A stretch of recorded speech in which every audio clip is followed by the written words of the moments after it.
Boa tarde, colegas. Boa tarde aos servidores e às servidoras que estão nos acompanhando, nos dando um suporte nessa sessão da CCR, da Câmara de Coordenação e Revisão. Boa tarde também aos servidores de tecnologia, que são essenciais para que a nossa sessão transcorra normalmente. E também boa tarde a todos e todas que estejam nos acompanhando, né?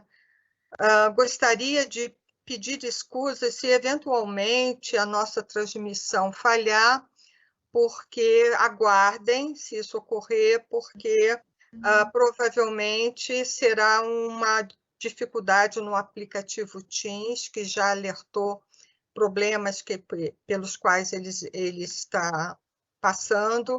Então, o pessoal, os servidores de tecnologia estão aqui atentos. Se houver alguma pausa na nossa gravação, por favor, aguardem, que ela será retomada em seguida, e já nos desculpem de antemão, porque, na verdade, é uma circunstância alheia à nossa vontade.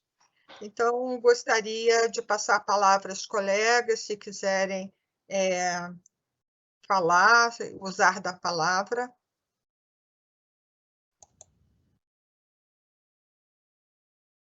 Não, então... André, não, só me filiar às suas saudações, apenas isso. Eu também, me associo às saudações. Então, vou dar início à sessão da CCR, da Câmara de Coordenação e Revisão, relativa, né, ao mês de abril. E vou passar aos meus votos inicialmente, farei a leitura, passarei ao primeiro voto da pauta, que é um conflito positivo de atribuição.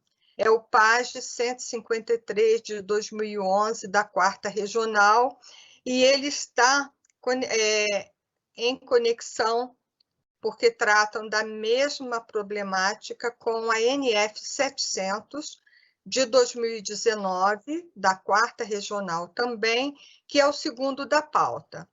Ambos tratam de um conflito positivo de atribuições e envolve a mesma problemática como questão de fundo, né? Envolve decisão da 2ª Subcâmara, que não homologou a NF 700, né, o arquivamento, e determinou, então, o prosseguimento do procedimento, só que esse prosseguimento envolve necessariamente o PAG 153 de 2011, que é um acompanhamento de uma ação civil pública transitada em julgado e com acordo judicial firmado nos autos, mas que ambos, né, a problemática enfocada e a decisão da CCR tomada na NF 700 envolve diretamente o PAG. Então, considerando esse contexto, eu estou decidindo ambos os conflitos, né, no sentido de que a atuação de ambos compete ao suscitado, que é aquele que está conduzindo ambos os procedimentos em razão da decisão da 2ª Subcâmara. Portanto, ele está atuando como órgão delegado, né, considerando a não homologação do arquivamento da NF 700. Então, colegas, doutora Sandra Lia. Acompanho. Doutora Andréia. Acompanho. Então, acompanha ambos, ao 153 e ao 700, não é isso? Sim. Uhum. Correto. Então, em ambos, unanimemente, com o voto da relatora. O próximo da pauta é o terceiro, que é a NF 2765, de 2020, da 5ª Regional. É um conflito negativo de atribuição que envolve uma discussão em torno da autuação do processo, né? O processo inicialmente foi autuado como no tema 6.1.1, assédio moral, mas posteriormente foi feita uma alteração dessa autuação, considerando o contexto dos autos, que é uma NF que trata, que aponta a ocorrência de discriminação em razão de doença congênita ou adquirida e também em razão do exercício regular de um direito. Então, considerando esse contexto, estou entendendo correta a autuação nesses dois temas, né? 6.1.2.2, doença congênita ou adquirida, e 6.1.2.4, que é o exercício regular de um direito. E, com isso, estou resolvendo o conflito pela atribuição da suscitante para conduzir o procedimento. Doutora Sandra Lia. Acompanho. Doutora Andréia. Acompanho. Então, unanimemente com a relatora. Então, o quarto da pauta é a NF 91, de 2021, da Terceira Regional.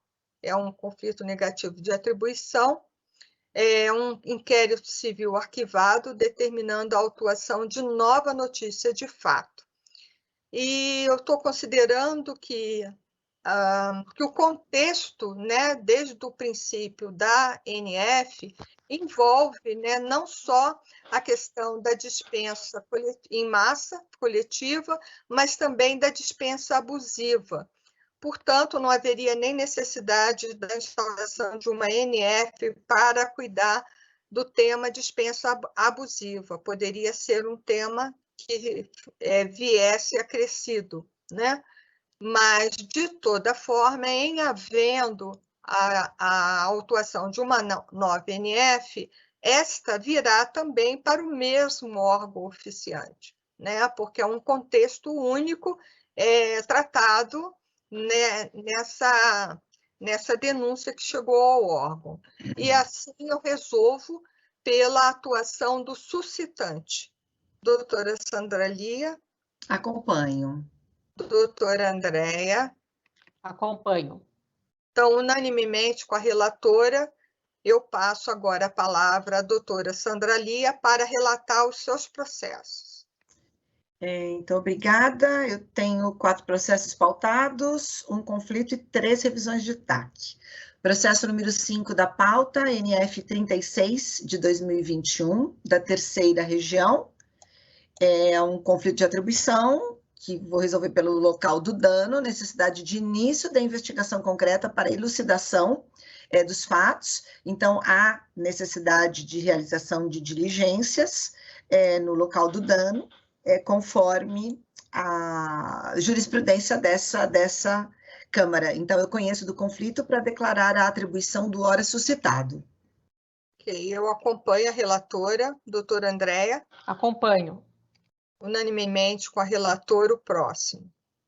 Processo número 6 da pauta, IC 217, de 2011, da 4ª Região, é uma retificação de termo de ajuste de conduta, que pretende alteração para prever a possibilidade de redução do intervalo intrajornada para o mínimo de 30 minutos.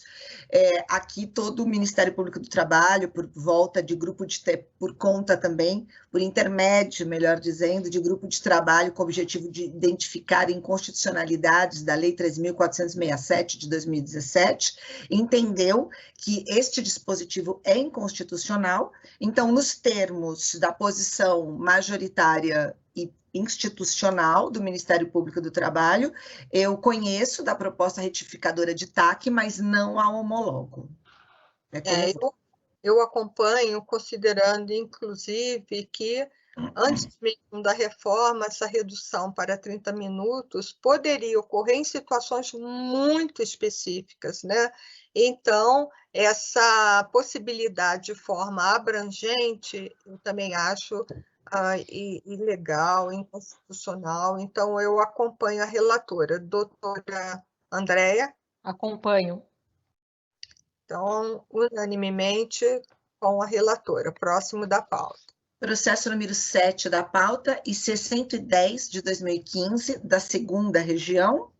É uma proposta de anulação de TAC, cumprimento de cota de aprendizagem em empresa de transporte, obrigação legal decorrente do artigo 429 da CLT, indevida exclusão da função de motorista de ônibus rodoviário urbano da base de cálculo do percentual exigido, visto tratar-se de função que demanda a inequívoca formação profissional nos termos da classificação brasileira de ocupações, a CBO. Então, como a proposta de TAC é exatamente para se adaptar a essa realidade aqui posta, eu voto pelo conhecimento e pelo seu provimento. Ok, eu acompanho e gostaria de observar só a questão da anulação, que na reunião passada eu falei que era revogação, mas dessa vez eu nem vou me falar a respeito, porque o artigo 14A, na verdade, fala em anulação. Sim. Então, então eu estou seguindo o que o próprio artigo fala, então, sem nenhuma observação a respeito. Acompanho, doutora Andréia? Acompanho. Então, unanimemente com a relatora, o próximo da pauta. Processo número 8 da pauta, IC 176 de 2020, da 18ª Região, revisão de TAC, a alteração do critério quantificador da multa por descumprimento, eu entendo que é possível, então razão pela qual eu voto pelo conhecimento e pela homologação da proposição de revisão de TAC neste sentido. Acompanho. Doutora Andréia? Acompanho. Okay. Terminaram os seus processos, doutora Sim, Sandra? esgotados. Ok. Então, obrigada pela sua participação. Eu gostaria agora de passar a palavra à doutora Andréia, para relatar os seus. Perfeito. Obrigada. Eu tenho duas consultas pautadas. A primeira é a consulta PGT-CCR, Inquérito Civil 989. Nessa consulta, a consulente, ela formula a CCR uma indagação quanto aos óbices emergentes da Resolução 179 de dezembro de 2020,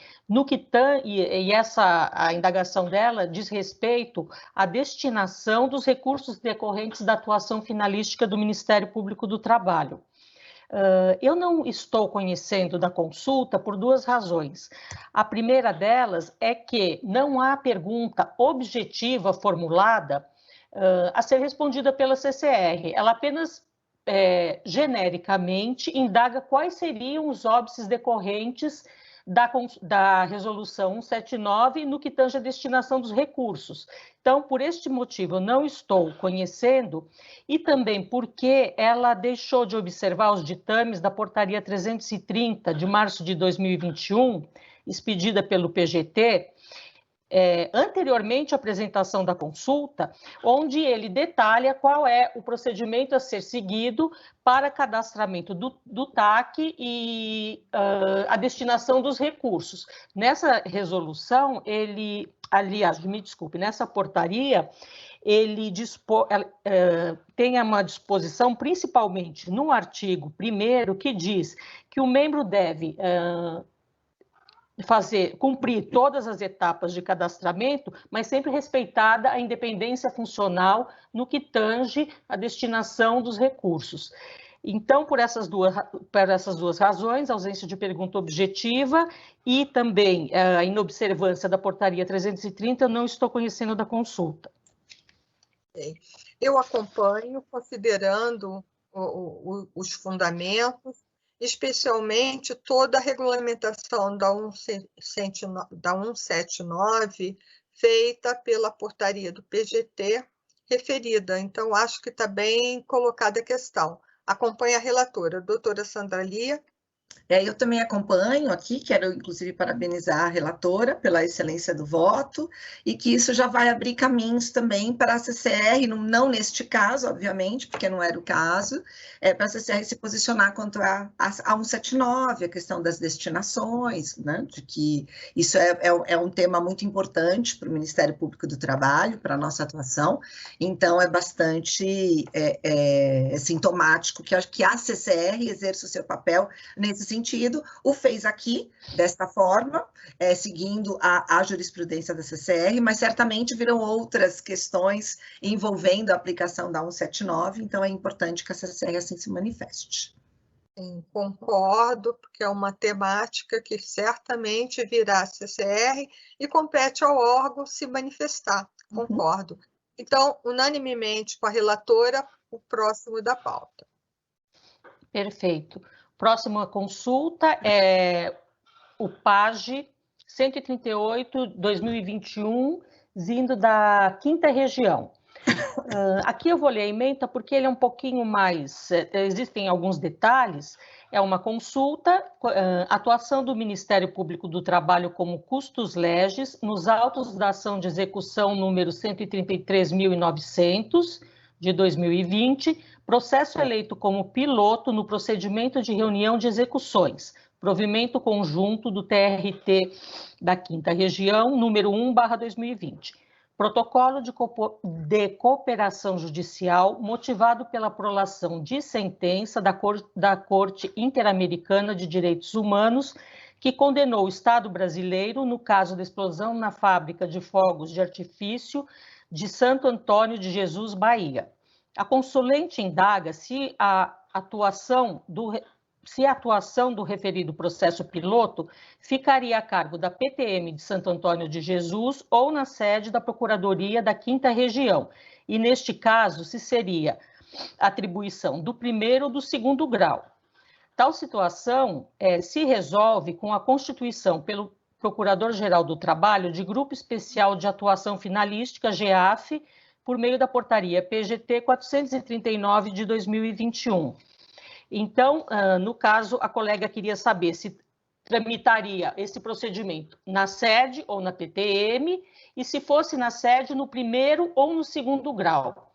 Como o Procurador-Geral expediu essa portaria, criando o GEAF, a portaria PGT 439 de 2021, a situação se resolveu, porque ele já indica todos os colegas que atuarão. E aí eu faço uma série de considerações no corpo do voto quanto ao caso em tela, a execução que existe, que foi determinada pelo TRT da 5ª Região, e esclarecendo a questão, eu digo que, na verdade, ela já estava esclarecida. O problema foi que a consulta, ela veio, ela é anterior à expedição da portaria. No curso, entre o conhecimento da consulta e agora a prolação do voto, veio a portaria que resolveu toda a problemática colocada pela consulente. Eu achei muito pertinente o seu voto, com as colocações feitas, porque esse caso é um caso muito específico, muito emblemático, né? E realmente, nesse contexto, o melhor é que seja o procedimento levado com um grupo. O GEAF é o meio assim pertinente, o que vai conduzir a questão de uma forma, vamos dizer, mais célere, mais com resultados mais significativos. E aí, com razão, já está constituído, né, pela portaria, então achei bastante pertinente que, em que pese já está constituído o GEAF, como ele seria algo a ser indicado, né, que a CCR se manifeste como foi feito no voto de Vossa Excelência, que está perfeito. Então, eu acompanho o voto. Doutora Sandra Lia? Também acompanho. Ok. Então, unanimemente com a relatora. Colegas, então, a nossa sessão se encerra, considerando que foram julgados, né, apreciados todos os votos pautados. E aí gostaria de agradecer a presença das colegas, a atuação, aos servidores e servidoras que nos acompanharam e que fizeram possível, né, nós trazermos esses procedimentos aqui à discussão, ao aos servidores de tecnologia, que sempre são muito pertinentes e nos dão todo o apoio necessário, aos servidores e servidoras da secretaria, às colegas e aos colegas. Agradeço por ter nos acompanhado e, se não houver nenhuma fala das colegas, eu encerro essa sessão. Agradeço também. Também só para agradecer. Então, esta sessão está encerrada. Obrigada a todos. Uma boa tarde. Boa tarde.